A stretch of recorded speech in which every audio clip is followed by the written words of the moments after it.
Барлығына сәлем. Фильмдерге шолу жасау айдармен қайта оралдым. Бұл видеода мен 2023 жылғы жолаушы деп аталатын триллер детектив жанрындағы фильмдердің біріне шолу жасаймын.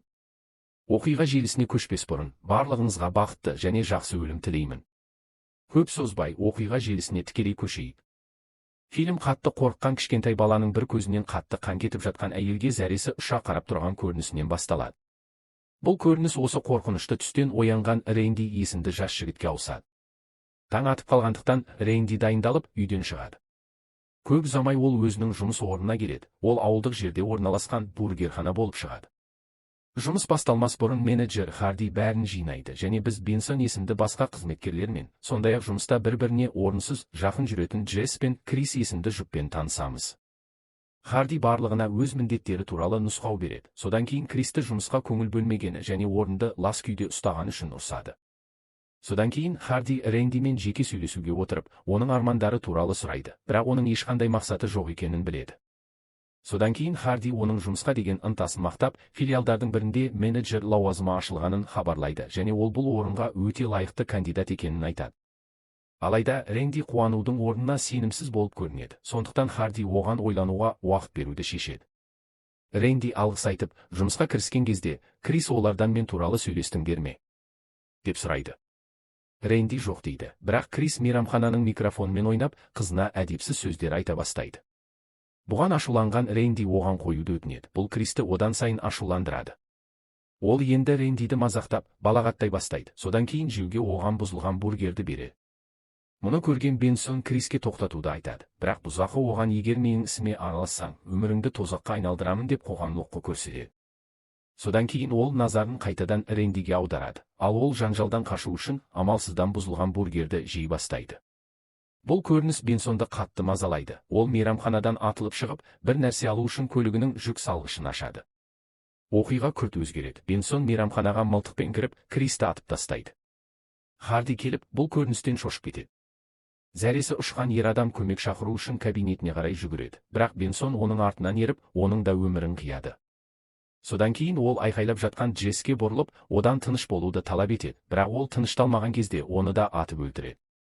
Осының бәрін көрген Рэнди қорқыныштан жылай бастайды, тіпті Бенсон оны ату үшін алға шықса да таңқаларлығы оны аяп қалдырады. Содан кейін Бенсон Рэндиді мәйіттерді артқы жаққа тасуға көмектесуге мәжбүрлейді, және зәресі ұшқан баланың бағынудан басқа амалы қалмайды. Содан кейін екеуі жансыз денелерді бірге мұздатқышқа салады. Содан кейін Бенсон Рэндидің ешкімге хабарласа алмау үшін телефонын тартып алады. Барлық қанды тазалағаннан кейін, олар мейрамхананың есігін жауып, жұмыс күні аяқталғандай кейіп танытады.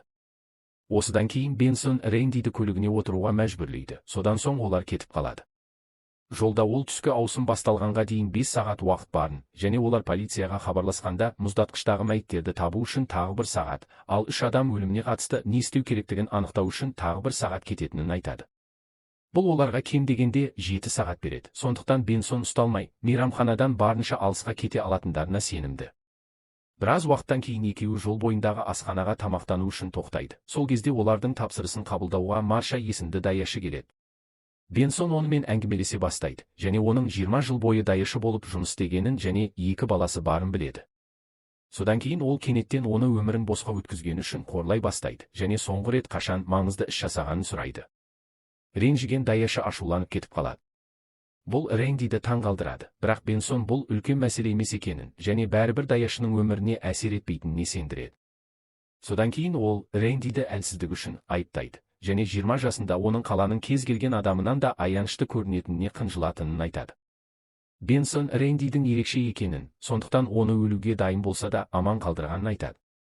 Таңғы астан кейін екеуі сапарларын жалғастырады, және Рэнди шын мәнінде 21 жаста екенін, орта мектепті 18 емес, 19 жасында бітіргенін айтады. Ол 2-ші сыныпты қайта оқуға мәжбүр болғанын, өйткені анасы оны дайын емес деп есептегенін айтады. Бенсон мұны естігенде күліп, Рэнди өзін қорғай білуі керек екенін, және басқалардың оның өмірін басқаруына жол бермеу керектігін айтады. Көп ұзамай екеуі Бенсонның үйіне келеді, онда ол төсек тартып жатқан науқас анасымен амандасады. Бенсон көбірек қару-жарақ жинап, Рэндиге ештеңеге қол тигізбеуді ескертеді. Ол бөлмеден аз уақытқа шыққанда, қарт әйел Рэндидің жейдесіндегі қанды байқап, оның не екенін сұрайды. Ол қобалжып бұл кетчуп екенін айтады, бірақ ол кетчупқа ұқсамайтынын айтып, оған телефонын беруді сұрайды. Қорыққан Рэнди айтқанын істейді, бірақ ол телефонды беріп үлгермей тұрып Бенсон қайта пайда болып, оны ұрып жібереді және ештеңеге қол тигізбеу керектігін ескертеді. Сондықтан Рэнди кешірім сұрайды. Бенсон тіпті анасына да айқайлап, оған ешқандай телефон соға алмайтынын айтады. Көлікке оралғаннан кейін Бенсон Рэндиге оның жалғыз мақсаты көмектесу екенін және оған кедергі жасамауын қатаң ескертеді. Осы уақытта бургерханаға басқа жұмысшы келеді, бірақ жердің жабық екенін көріп күдіктенеді. Жігіттерге оралсақ, Бенсон Рэндиден жеке өмірі туралы сұрайды және көп ұзамай оның қызы жоқ екенін және әлі пәк екенін біледі. Рэнди оның бұрын Лиза есімді қызы болғанын, бірақ оның мысығы өлгеннен кейін айырылысып кеткендерін айтады. Бенсон бұған күліп, Рэндидің мұндай болмашы нәрсе үшін айырылысқанына қарсы шықпағанын ақылға қонымсыз деп санайды. Содан кейін Бенсонның ойына бір идея келгенін және олар Лизаға баруы керек екенін айтады. Ол Рэндиге онымен бетпе-бет келіп, оны неге тастап кеткенін сұрауды бұйырады. Сонымен қатар Бенсонның үйіне офицер келеді. Бұл әлгі жұмысшының мәйіттер туралы хабарлағанын білдіреді. Көп ұзамай екеуі Лиза жұмыс істейтін ойыншық қонжық жасау дүкеніне келеді. Ол өзінің бұрынғы жігітін көптен кейін көргеніне таң қалады, ал ол сөйлесуді сұрайды. Лиза бір сағаттан кейін екінші сынып оқушылары келетіндіктен кешке дайындалып жатқанын түсіндіреді. Рэнди клиент болуды шешеді және олар жұмсақ ойыншықтарды безендіру кезінде сөйлесе алатынын айтады. Содан кейін Рэнди Лизадан мысығы өлгеннен кейін неге онымен айырылысқанын сұрайды. Лиза мәселе мысықта емес екенін, керісінше Рэндидің сол кездегі оның сезіміне мән бермегенінде екенін түсіндіреді. Ол оның әрқашан тұйық болғанын, ешқашан ұнататын нәрселері, армандары, тіпті отбасы туралы айтпағанын айтады. Сондай-ақ ол екінші сыныпта оның басынан не өткенін ешқашан талқыламағандарын айтады.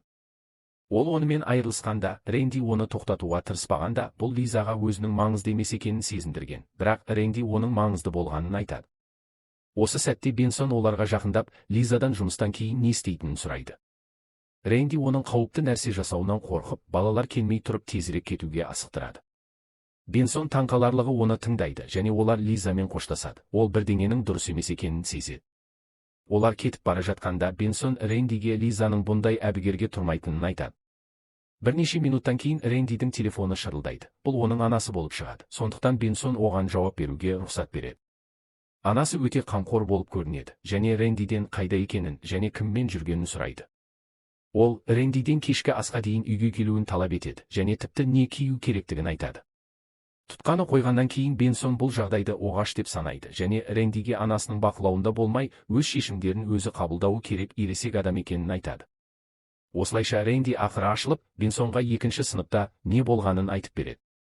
Ол мисс Бирд есімді мұғалім болғанын, оны Рэндиді қоса алғанда бәрі жақсы көргенін айтады. Бірде балалар сыныпта ойнап жүргенде, мисс Бирд ашуланып, Рэндиді ұрсады. Ол мұғалімнің бәрін емес, тек өзін ғана бөліп алғанына ашуланып, оған өшігіп, рогаткамен өшіргішті оның көзіне атады. Соққы орны толмас зақым келтіреді, және ол мектепке оралғанда көзіне таңғыш тағып жүруге мәжбүр болады. Балалар оны қара сақал деп атай бастайды, ал басқа мұғалімдер де оны мазақтайды. Бұл оны үйден шыға алмайтын дәрежеде депрессияға түсіреді. Осы оқиға Рэндидің анасының оны екінші сыныпта қайта оқуға шешім қабылдауына себеп болған. Бұны естіген Бенсон аң-таң болып, оның қазір не істейтінін сұрайды. Рэнди оның ақыры оқытушылыққа оралғанын айтады. Мұнда Бенсон оны жұбатып, бұл жай ғана кездейсоқ жағдай болғанына сендіреді.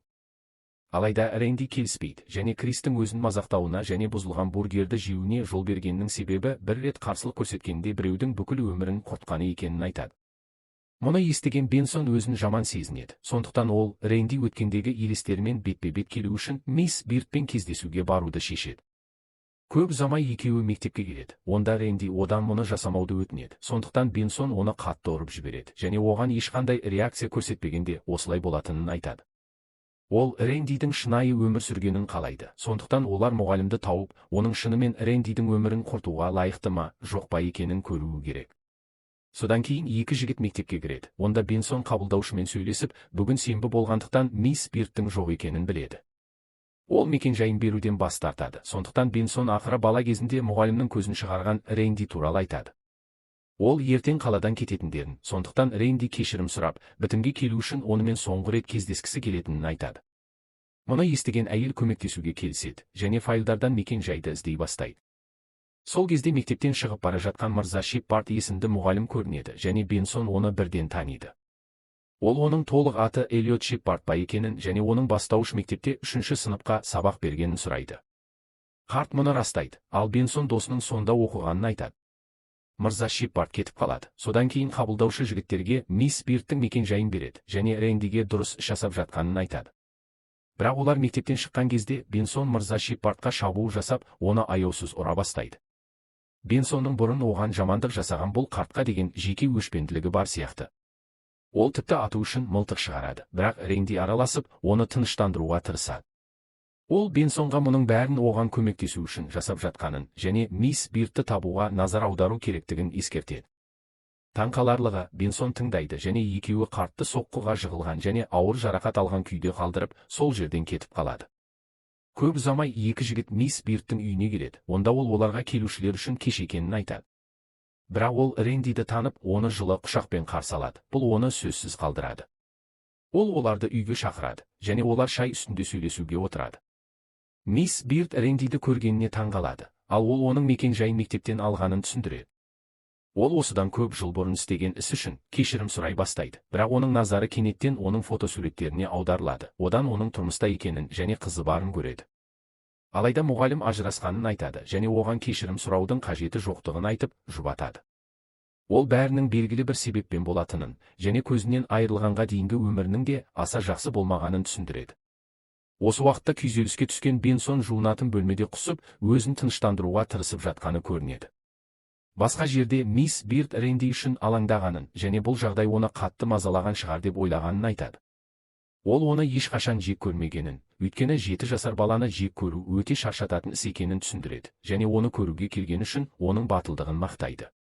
Біраз уақыттан кейін мисс Бирд кеселерді ас үйге апару үшін шығады. Сол кезде Рэнди оның телефонын байқап, оны жасырын ұрлап алады. Бенсон да жуынатын бөлмеден оралып, жақын арада кету керектігін айтады. Мұғалім олардың бір-бірін қайдан танитынын сұрайды, ал жігіттер жай ғана бірге жұмыс істегендерін айтады. Осы сәтте мисс Бирдтің үй телефоны шырылдайды және ол жауап бергенде жағымсыз жаңалық естиді. Тұтқаны қойғаннан кейін ол жігіттерге мектеп директорының орынбасарына мектеп сыртында шабуыл жасалғанын және оның ауруханаға бара жатқан жолда қайғылы жағдайда қайтыс болғанын айтады. Мисс Бирд Рэндиден сол жерде болғанда бірдеңе көрген-көрмегенін сұрайды, бірақ бала қобалжып жоқ дейді. Содан кейін ол Бенсонның саусақтарындағы жаңа соққы іздерін байқап күдіктене бастайды.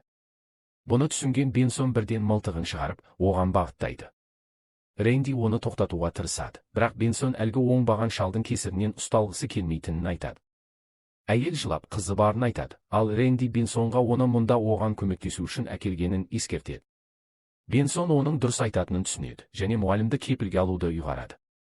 Көп ұзамай үшеуі көлікпен кетіп бара жатады. Мисс Бирд Бенсоннан қайда бара жатқандарын және оның директордың орынбасарына шабуыл жасағанын сұрайды.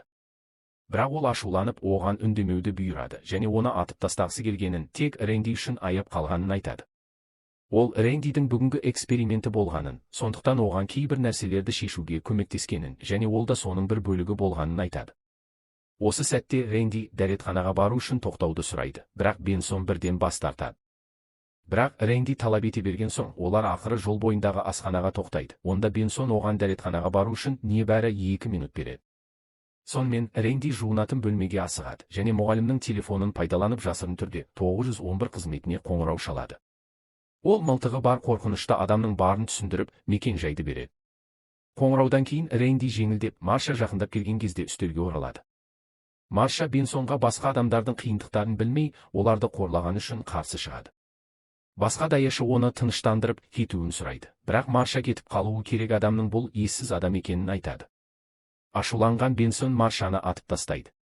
Ол оған оның өмірі бәрібір емес екенін, және ол тек өз ойын дәлелдеуге тырысқанын айтады.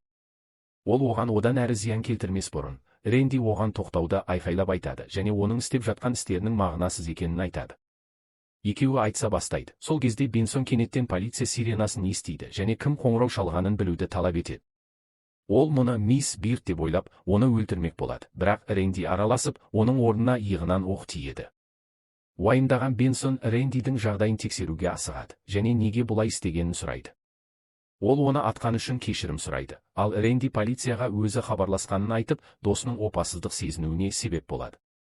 Рэнди оған бәрібір бастық екенін айтады, бірақ Бенсон ешқашан шын мәнінде бастық болмағанын айтып, асханадан атылып шығады.